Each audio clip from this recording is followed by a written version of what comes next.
Assalamualaikum warahmatullahi wabarakatuh. Kembali bertemu lagi di channel Yayat Triyadi. Kali ini kita akan membahas tahap-tahap dalam perencanaan dan pembangunan sebuah proyek gedung. Kira-kira ada tahapan apa aja ya di dalamnya? Oke, sebelum kita lanjut, jangan lupa dong tetap subscribe dan like serta share video ini, dan semoga bisa bermanfaat bagi teman-teman semua, bagi rekan-rekan semua yang di teknik sipil maupun di arsitek. Oke kok, sekarang kita lanjut ya. Oke, sekarang kita masuk ke dalam apa yang akan kita bahas tadi. Umumnya ada sekitar 14 tahap inti dalam sebuah pembangunan proyek rumah ataupun bangunan gedung lainnya. Kira-kira tahapannya tuh apa aja? Nah, di sini nanti akan dibahas peran-peran serta tugas-tugasnya dari arsitek, dari teman-teman teknik sipil, dari teman-teman MEP, dan kemudian mereka berkolaborasi. Nah, nanti akan dijelaskan satu persatu. Oke, kita ulas kupas tuntas secara detail. Oke teman-teman, kita mulai di tahap 1. Tahap 1 sebelum bertemu arsitek. Mungkin teman-teman atau pemirsa masih ada yang belum tahu arsitek itu apa, kemudian tugasnya apa, dan bagaimana mencari arsitek tersebut. Secara garis besar, arsitek adalah orang yang lulusan dari teknik arsitektur, kemudian mendapatkan lisensi tenaga ahli dari IAI atau Ikatan Arsitek Indonesia. Nah, tugas arsitek sendiri itu lebih terkonsentrasi kepada desain bangunannya. Sedangkan dari teknik sipil adalah perencanaan untuk strukturnya, kemudian pelaksanaan konstruksinya, dan detail-detail lain yang berkaitan dengan konstruksi sipil.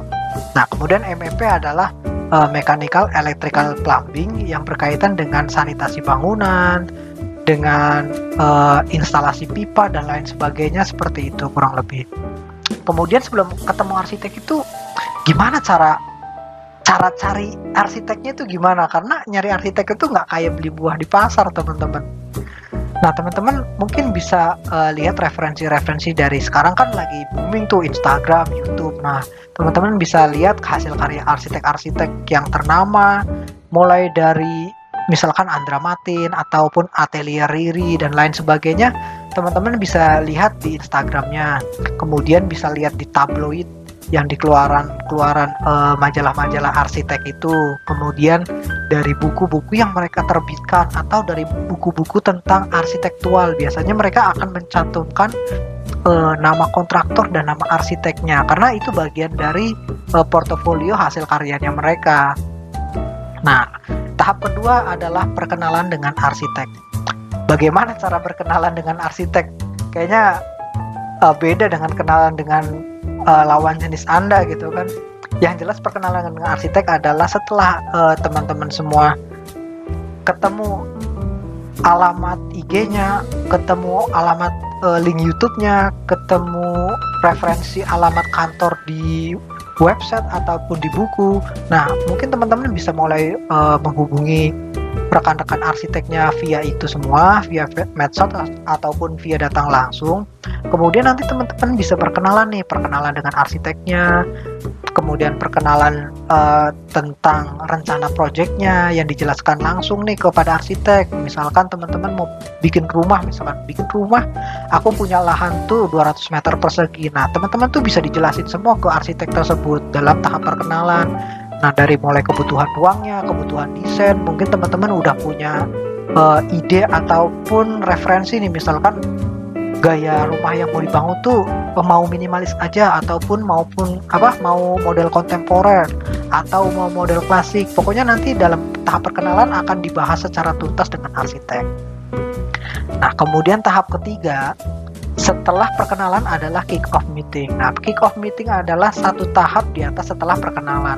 Artinya setelah perkenalan, ketika sudah menemukan chemistry nih antara si klien project dengan arsitek dan memutuskan untuk langsung lanjut ke tahap yang lebih serius dan pasti, nah terbitlah kick off meeting. Nah, kick off meeting ini biasanya mulai membahas seperti pertemuan-pertemuan, janjian-janjian untuk ke set project, untuk survei, kemudian membahas kebutuhan desainnya lebih mendetail lagi. Mungkin nanti ada sedikit-sedikit diskusi kecil-kecil ya tentang hobi dari teman-teman semua yang ingin jadi klien projectnya, kemudian sirkulasi di dalam rumahnya itu kira-kira ada apa aja sih, kegiatannya apa aja, kemudian sehari-hari itu kesibukannya apa, mungkin nanti bisa dicurahkan semua ke dalam arsitek itu.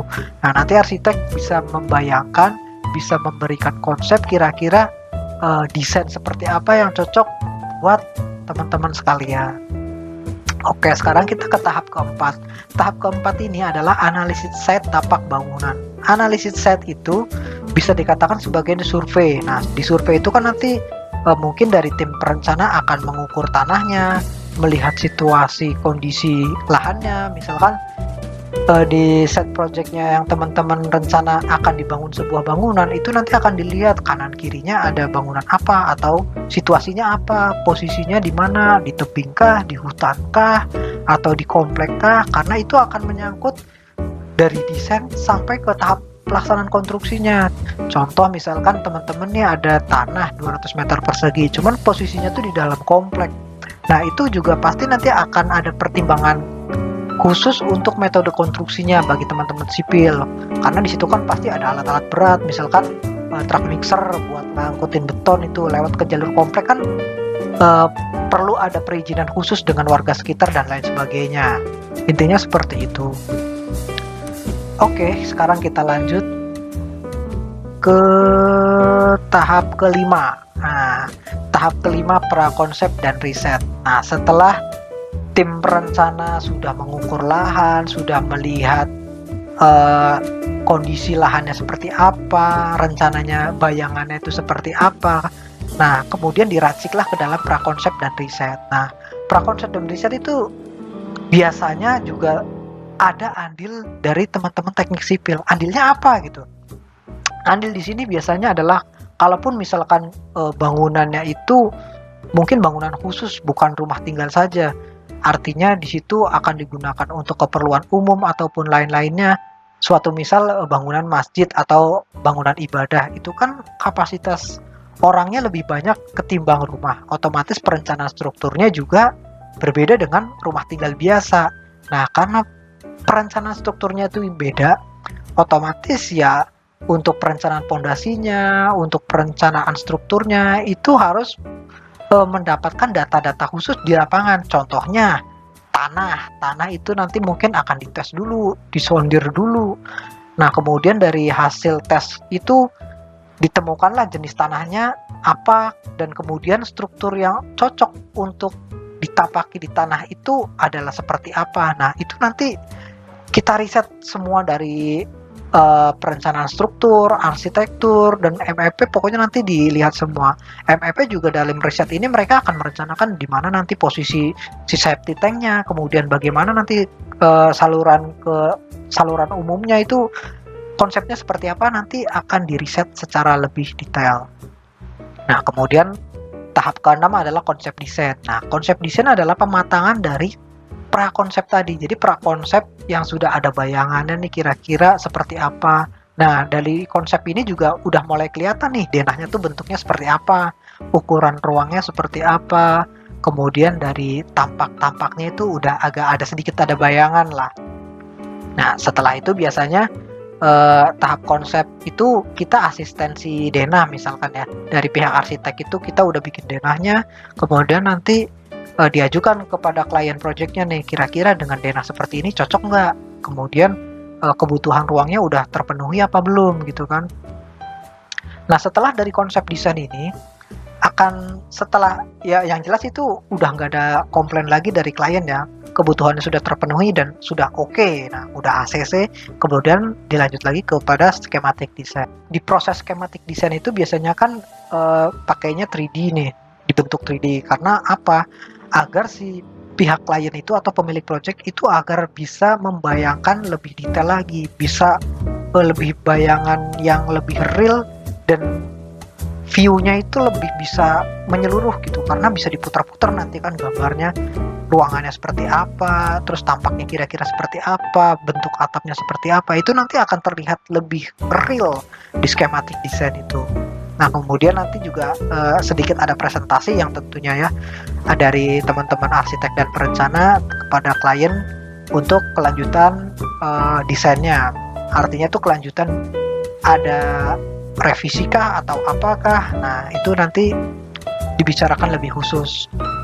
Nah, setelah skematik desain sudah selesai dan udah oke juga, akan dikembangkan menjadi desain development ataupun pengembangan desain. Pengembangan desain itu biasanya untuk mempersiapkan gambar kerja. Nah, seperti yang tadi di preset tadi kan sudah direncanakan nih, strukturnya mau pakai apa, ML-nya seperti apa. Nah, di pengembangan desain itu lebih dimatangkan lagi. Nah, awalnya tadi misalkan dari riset itu, oh cocoknya itu pakainya pondasi cakar ayam deh gitu kan, umumnya gitu. Nah, cakar ayamnya itu mau pakai besi berapa, ukurannya berapa. Nah, di pengembangan desain ini, kemudian nanti teman-teman engineer-nya itu akan menghitung beban strukturnya, menghitung rencana strukturnya, menentukan lebar dan panjang baloknya, dan lain sebagainya. Dari teman-teman arsitek juga udah mulai menentukan nih kira-kira dindingnya mau finishing apa, lantainya finishing apa, atapnya pakai apa. Begitu pun juga teman-teman MEP biasanya akan merencanakan konsep siklus instalasi airnya bagaimana, instalasi listriknya gimana, peletakan item-item MEP-nya juga seperti apa, akan dijelaskan secara mendetail di pengembangan desain. Nah, kemudian setelah pengembangan desain ini jadi, akan dilanjutkan ke dalam gambar kerja. Nah, gambar kerja ini adalah hasil tuangan ide-ide dalam bentuk gambar dan teks hasil pengembangan desain tadi. Nah, di gambar kerja juga nanti akan tercantumkan ukurannya, udah jelas ya ukurannya. Kemudian nanti ada menjelaskan materialnya, mungkin ada material yang harus di state di situ. Kemudian detail-detail pembesian, detail-detail strukturalnya otomatis harus sudah terstate di dalam gambar. Misalkan besi pembesian itu standar hooknya itu berapa D. Nah, itu nanti ada sendiri, dibuat lebih khusus gitu kan. Kemudian betonnya mau pakai beton mutu berapa, itu juga nanti tertuang khusus di gambar kerja. Oke, kita langkah ke tahap selanjutnya. Tahap selanjutnya adalah perhitungan RAB. Nah, perhitungan RAB itu sebetulnya bisa dihitung kasar ya, bisa dihitung kasar dari luasan si denah tadi. Misalkan denahnya itu 70 meter persegi. Nah, 70 meter persegi dengan harga asumsi, misalkan kontraktor itu atau pemborong biasanya, aku biasanya itu borong 1 meter persegi 3 juta rupiah, 3 juta dikali 700, misalkan 200 sekian juta. Nah, itu kan bisa. Nah, tapi yang dimaksud di sini adalah perhitungan RAB secara real, artinya setelah gambar itu jadi dan fix, nah terbitlah RAB, dihitung volumenya berdasarkan gambar tadi. Nah, perhitungan RAB juga akan melibatkan yang namanya RKS. RKS itu adalah rencana kerja dan syarat-syarat. Nah, jadi rencana kerja itu adalah suatu syarat-syarat yang tertulis dan sistematis yang kemudian akan dijadikan acuan dalam penerbitan gambar dan pelaksanaan konstruksi nanti. Nah, ini juga berkaitan dengan RAB. Apa kaitannya? Yang jelas kaitannya dengan harga. Contoh gini, di RKS menyebutkan merek, spek, dan lain-lain yang lebih mendetail tentang material. Misalkan batanya itu disebutkan ukurannya bata merah ukuran 20 cm, kemudian tebel aciannya segini, tebel siarnya segini, itu nanti dijelaskan secara rinci. Nah, dari itu kan kelihatan nih harga yang cocok untuk spesifikasi yang sesuai dengan RKS itu harga yang seperti apa. Kemudian nanti juga pasti ada harga-harga khusus menyesuaikan dengan lokasi proyeknya. Contoh nih, aku punya proyek di Cikarang, kan nggak mungkin dikasih harga Surabaya, otomatis mahal banget dan siapa yang mau ya. Kemudian di tahap yang ke-11, tahap ke-11 adalah tender kontraktor. Tender kontraktor ini biasa memang terjadi di proyek-proyek besar ya, yang nilai kontraknya besar. Karena biasanya kalau untuk rumah tinggal itu si klien akan menunjuk sendiri ataupun dapat referensi dari arsiteknya untuk masalah kontraktor tadi. Si klien bisa mungkin cari kontraktor sendiri dengan referensinya dia, dari referensinya arsitek, atau bisa ikut tender. Nah, kalau tender ini biasanya itu berkas-berkas seperti RAB, gambar kerja dan RKS itu harus sudah fix dan harus sudah volumenya sudah mengikat gitu. Karena ini akan menjadi pertimbangan khusus bagi kontraktor tadi.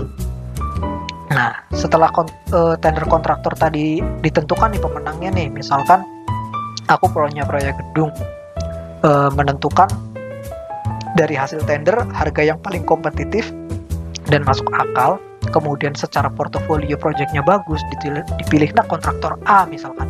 Nah, kontraktor A ini setelah memenangkan tender otomatis nanti akan berlanjut ke dalam tanda tangan kontrak, kemudian nanti ada uang muka jaminan sekian persen, kemudian nanti ada DP sekian persen, ada jaminan pelaksanaan dan lain-lain sebagainya yang nanti akan kita bahas lebih lanjut di pertemuan berikutnya. Kemudian tahap yang ke-12 atau tahap selanjutnya adalah under construction.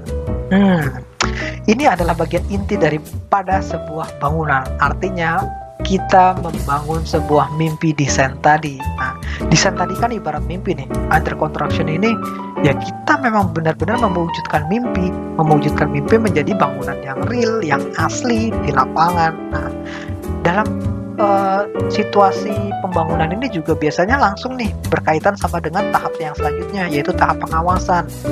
Nah, tahap pengawasan ini biasanya juga bisa dilakukan oleh pelaksana independen atau pengawas independen, atau bisa dari kontraktor sendiri. Nah, dari kontraktor sendiri biasanya untuk yang project-project low budgeting, ya mereka akan menyediakan pengawas dari kontraktornya. Nah, biasanya kalau yang project-project ya nilai-nilai mungkin di atas 500 juta, itu biasanya dari pihak ownernya sendiri memasrahkan orang. Nah, biasanya itu orangnya itu adalah berbadan seperti manajemen konstruksi.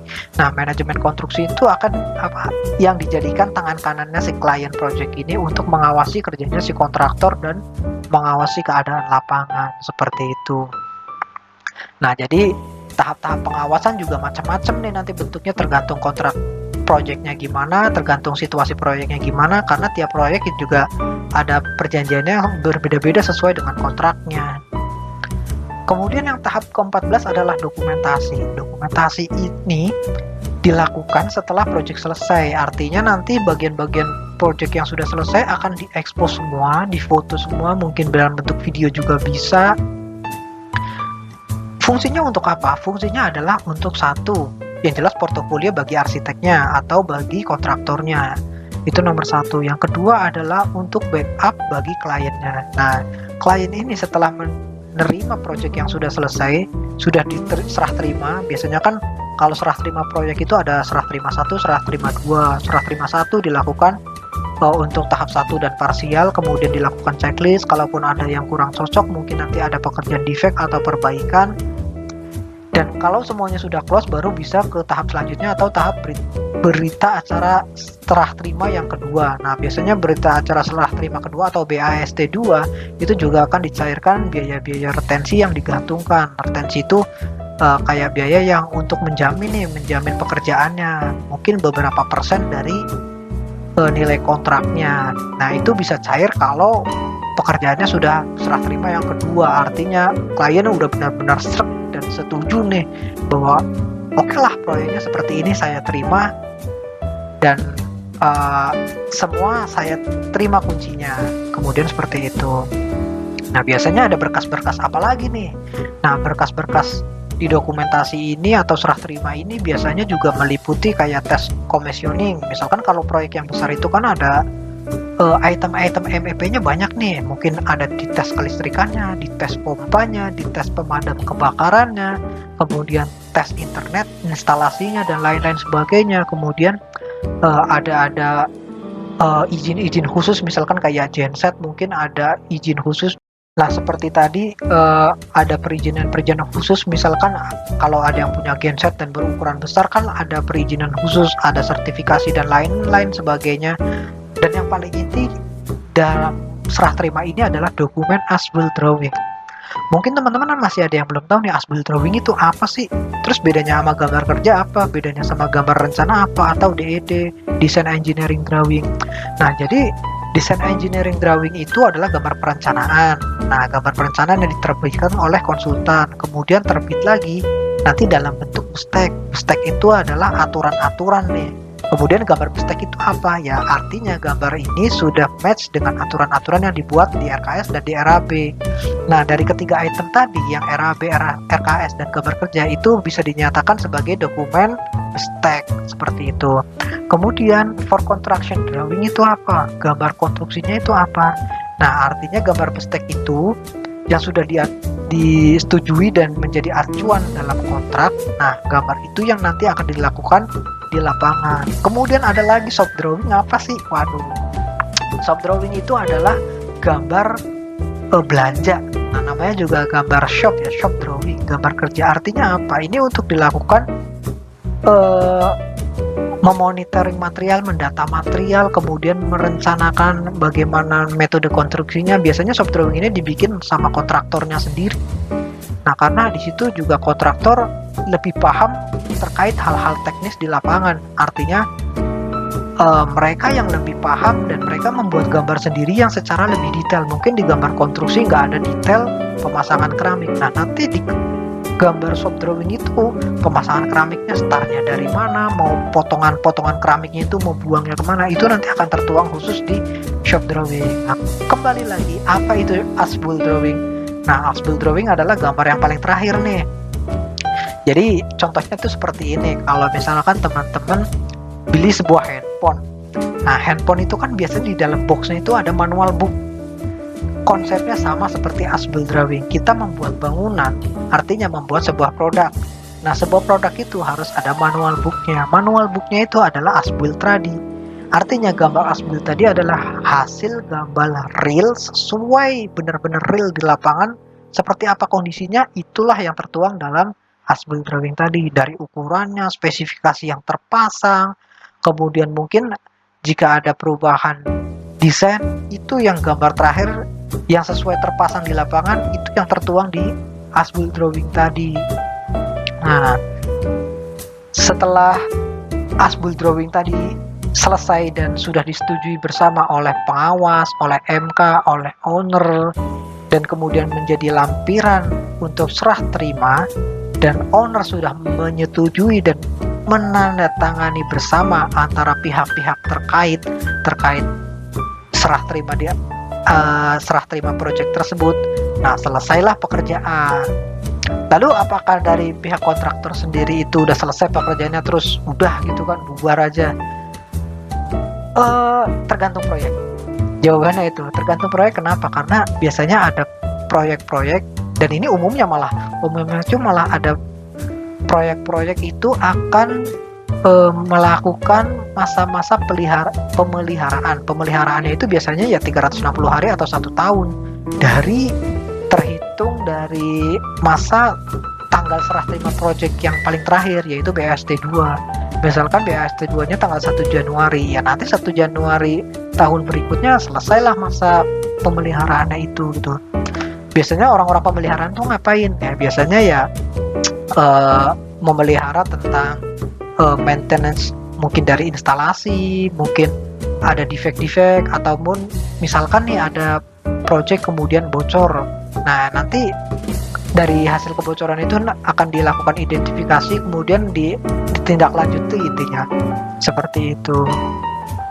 Nah, setelah masa-masa itu semua selesai, biasanya dalam masa pemeliharaan juga si klien sudah mulai menempati bangunannya, sudah mulai aktivitas umum seperti bangunan umumnya gitu kan. Nah, setelah masa pemeliharaan itu selesai, kemudian selesailah semua tahapan konstruksi tadi, mulai dari perencanaan, mulai dari pengawasan, kemudian masa-masa konstruksi. Nah, selesailah semua dan serah terima dilakukan. Nah, kurang lebih seperti itu. Nah, mungkin untuk tahap-tahap perencanaan dari yang 14 poin tadi sampai dengan masa-masa pelaksanaan akan kita bahas secara mendetail satu persatu dari poin-poin tersebut ya. Dan yang jelas itu mungkin lain waktu lah nanti kita bahas. Kita sharing-sharing info sedikit lah. Kita sama-sama belajar, bukan yang mengajari, tapi kita saling-saling belajar untuk mengetahui sisi-sisi apa saja yang ada di dalam proyek ataupun perencanaan. Oke, mungkin cukup itu ya dari kita. Sampai bertemu lagi, dan jangan lupa like and subscribe channel ini yang paling keren ini. Dan wassalamualaikum warahmatullahi wabarakatuh.